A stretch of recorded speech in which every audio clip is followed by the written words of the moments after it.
Another thing that's come up with these tragedies we've been covering is the role of social media, the social media companies, some facing more scrutiny now for maybe missing warning signs, whether it be in the bombing case or the Pittsburgh shooting. Defense One technology editor Patrick Turner joins us now. And Patrick, good to see you. One of the site Gab.com is apparently where this guy that carried out the Pittsburgh shooting, or is alleged to, was posting just some hateful information. That site has been taken down by the servers that were hosting it, as we understand.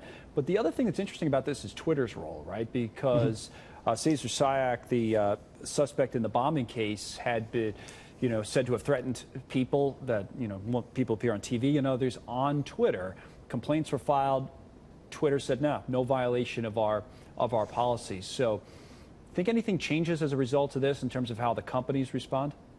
Well, there's a lot that could change, and I think that you're going to see increased public pressure on companies to do more, which is in part what Microsoft, which ran the servers that Gab was hosting, we were hosting Gab, that's in part what they were responding to even before this event took place. They were in the process of ending their agreement with Gab because of that. PayPal also in the process of ending their agreement with Gab, in part because of the content that people were seeing on that social network. The case of Twitter is an interesting one. October 11th, Cesar Sayak posts to Rochelle Ritchie, a political analyst, threatening her.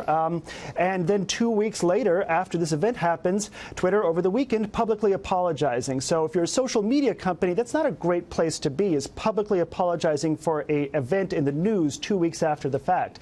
So there's a lot that they could do here in terms of either censoring extremist rhetoric or perhaps helping law enforcement to better monitor it. And for an example of that, look back to 2014, when all of these social networks were facing a similar but distinct problem in terms of extremist rhetoric from jihadist groups. Right. At the time, they didn't want to do anything, but there was public outcry. It was universal on both sides. They developed new technologies, they developed new policies, and they formed new partnerships to get that problem under control, led mostly by Facebook, and it was very effective.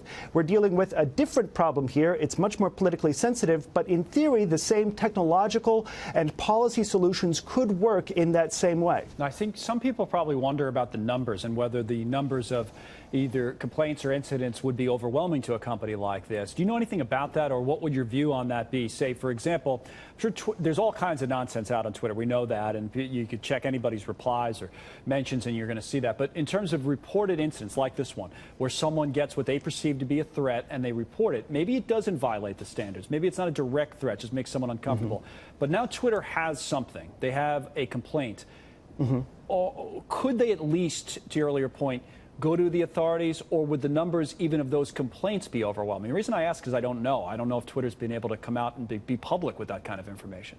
Right. Well, taken by itself, any particular violation of terms of service, even one that is rooted in threatening language, those numbers are overwhelming. Any particular social network does get a lot of them. But here's what you can do. You can take that information in the context of an individual's digital trail across a variety of social networks. And from this, you can develop indicators of potential violent behavior. So one social network by itself, just looking at threat indicators, that's not necessarily in isolation helpful to law enforcement, but there are at least 8 indicators of potential violent behavior that lead to what are called lone wolf attacks. Right. And in the case of Robert Bowers, he had a social media profile on Facebook that wasn't in violation. He had this rhetoric on Gab that clearly indicated. Taken together, that does indicate violent ideation.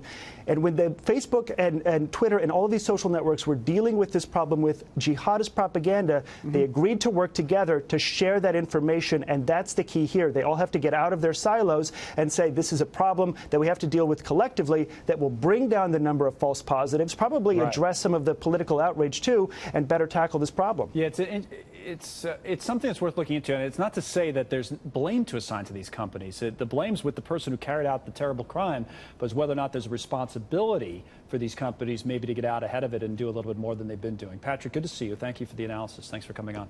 Hey, thanks for having me. Tucker.